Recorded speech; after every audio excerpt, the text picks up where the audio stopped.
Hello everyone, welcome back to my YouTube channel Keep Learning. So, today we will discuss important topics of chapter Chemical Kinetics of class plus 2 subject chemistry. मैंने इससे पहले solution chapter और electrochemistry chapter के important topics upload कर दिए हैं. So you can watch those videos. आज हम डिस्कस करेंगे आपके केमिकल काइनेटिक्स के इम्पॉर्टेंट टॉपिक्स जो प्रीवियस ईयर में आए हैं और साथ में जिनके इस बार बोर्ड एग्ज़ाम में आने के चांसेस बहुत ज़्यादा हैं. So let's start our video.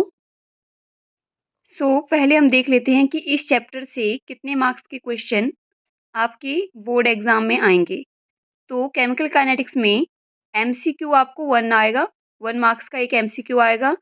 2 marks के क्वेश्चन आपको 1 आएगा एंड 3 मार्क्स का भी आपको सिर्फ एक क्वेश्चन आएगा.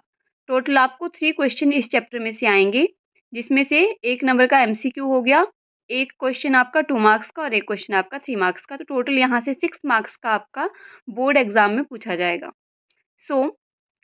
फर्स्ट जो टॉपिक है वो है factors affecting rate of chemical reaction. Chemical reaction को अफेक्ट करने वाले जो भी फैक्टर्स हैं वहाँ से आपको 1 मार्क्स का MCQ पूछा जा सकता है कि कौन सा फैक्टर क्या अफेक्ट करेगा रेट ऑफ केमिकल रिएक्शन पे. सेकंड है units of rate constant for different order reaction. तो जो भी आपके डिफरेंट ऑर्डर की जो केमिकल रिएक्शंस हैं उनकी यूनिट्स आपने करके जाना है. हो सकता है MCQ में वो पूछ ले और प्रीवियस ईयर में पूछी भी गई हैं. या तो आपसे डायरेक्ट पूछ लिया है कि फर्स्ट ऑर्डर रिएक्शन की जो यूनिट्स हैं वो क्या हैं, या फिर आपके पास यूनिट्स दे दी थी और पूछा गया था कि ये कौन से ऑर्डर की रिएक्शन की यूनिट्स हैं. ठीक है, जो प्रीवियस ईयर पेपर था उसमें वहाँ पे यूनिट्स नहीं पूछी गई थी, वहाँ पे यूनिट्स दी हुई थी और पूछा था कि रिएक्शन कौन सी है, रिएक्शन का ऑर्डर कौन सा है. तो यहाँ से आपने mainly zero order, first order और सेकंड ऑर्डर की जो रिएक्शंस हैं उनकी यूनिट्स आपने बिल्कुल अच्छे से करके जाना है.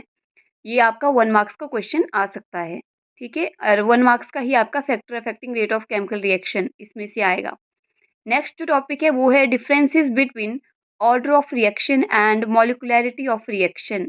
ये भी इंपॉर्टेंट है. Order of reaction and molecularity में से भी आपका क्वेश्चन बनता है. प्रीवियस ईयर में ऑर्डर ऑफ रिएक्शन की डेफिनेशन आई है, मॉलिकुलैरिटी ऑफ रिएक्शन की डेफिनेशन भी पूछी गई है. तो हो सकता है आपसे डिफरेंस पूछ लिया जाए कि ऑर्डर ऑफ रिएक्शन और मॉलिकुलैरिटी ऑफ रिएक्शन में क्या डिफरेंस है. साथ में रेट ऑफ रिएक्शन और rate constant, reaction rate constant जो है उनके बीच में डिफरेंस भी पूछा जा सकता है. तो इस डिफरेंस को भी करके जाएं, बट ज़्यादा इंपॉर्टेंट आपका ऑर्डर ऑफ रिएक्शन और मॉलिकुलैरिटी ऑफ रिएक्शन में जो डिफरेंस है वो है. नेक्स्ट मोस्ट इम्पॉर्टेंट टॉपिक, मतलब इसके तो मतलब आप सोच लो 100% चांसेस हैं पेपर में आने के, वो है आपका integrated rate expression for zero order reaction and first order reaction. ज़्यादा इंपॉर्टेंट आपका फर्स्ट ऑर्डर रिएक्शन है. तो यहाँ ये जो इंटीग्रेटेड रेट एक्सप्रेशन है आपका, ये आपका प्रीवियस ईयर में पूछा गया है और आपका जो मॉडल क्वेश्चन पेपर था उसमें भी आया है और हो सकता है अभी भी आए. ज़्यादा चांसेस हैं फर्स्ट ऑर्डर रिएक्शन के लिए इंटीग्रेटेड रेट एक्सप्रेशन के आने के. साथ में आपने यहाँ से ज़ीरो ऑर्डर और फर्स्ट ऑर्डर के लिए न्यूमेरिकल्स भी करके जाना है, क्योंकि MCQ भी पूछा जा सकता है कि कोई भी आपके पास रिएक्शन दी होगी और आपसे पूछ लिया जाएगा कि उसका रेट कांस्टेंट क्या है. ठीक है, तो यहाँ से आपने जीरो ऑर्डर और फर्स्ट ऑर्डर के लिए न्यूमेरिकल्स भी करके जाने हैं. Next most important topic is half life period of a zero order reaction. Half life period of A zero order reaction क्या है और फर्स्ट ऑर्डर रिएक्शन क्या है, ये आपने पूरा एक्सप्रेशन साथ में न्यूमेरिकल्स, इंटीग्रेटेड रेट एक्सप्रेशन और हाफ लाइफ पीरियड, ये 2 ऐसे टॉपिक हैं जो बिल्कुल भी छोड़ के ना जाएं, because these are the most important topics of this chapter. ये आपके 3 मार्क्स में भी आ सकते हैं, 2 मार्क्स में भी आ सकते हैं. ठीक है, 2 मार्क्स में हो सकता है एक्सप्रेशन पूछ लिया जाए या फिर न्यूमेरिकल पूछ लिया जाए. तो हाफ लाइफ पीरियड की डेफिनेशन, जीरो ऑर्डर के लिए उसका एक्सप्रेशन, फर्स्ट ऑर्डर के लिए एक्सप्रेशन. सेकंड ऑर्डर के लिए करने की ज़रूरत नहीं है, ज़ीरो ऑर्डर और फर्स्ट ऑर्डर में से ही आ जाएगा. न्यूमेरिकल्स आपने अच्छे से करके जाने हैं, बिकॉज जीरो ऑर्डर और फर्स्ट ऑर्डर में से न्यूमेरिकल बहुत ज़्यादा बनेंगे. सो न्यूमेरिकल ज़रूर करके जाएं.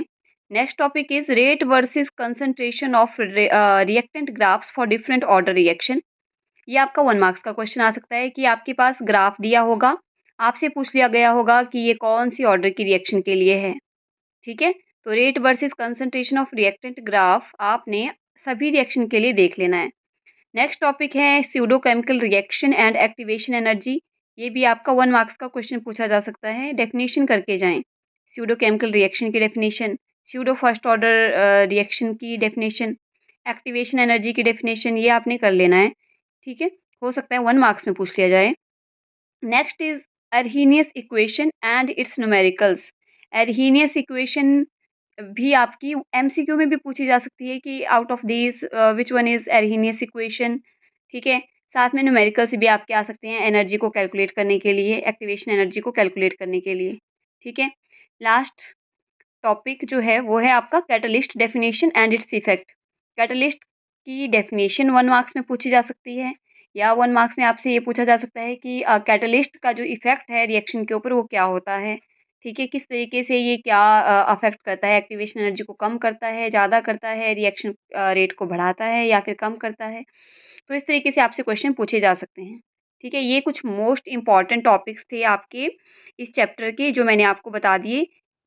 I hope it will help you in the board examinations. So please like, share and subscribe my YouTube channel for upcoming videos.